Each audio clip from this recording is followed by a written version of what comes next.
Hello, আমি সত্য কথা বলি এবং সেও সত্য কথা বলে। এটাকে ইংরেজিতে কিভাবে বলবেন? I speak the truth and so does he. এই বিষয়টাকে বলা হয় এগ্রিমেন্ট। এই অংশটাকে বলা হচ্ছে অ্যাফার্মেটিভ এগ্রিমেন্ট।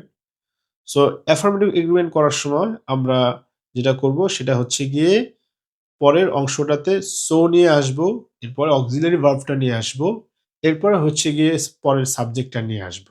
সো আবার বলছি, আমি সত্য কথা বলি এবং সেও বলে। So I speak the truth and so does he. আমি একজন ছাত্র এবং সেও একজন ছাত্র। I am a student and so is he. এভাবেও বলা যায়, he is too. So I am a student and he is too. So next time বলার ক্ষেত্রে আমরা এভাবে স্মার্ট ব্যবহার করব। আসসালামু আলাইকুম রহমতুল্লাহ।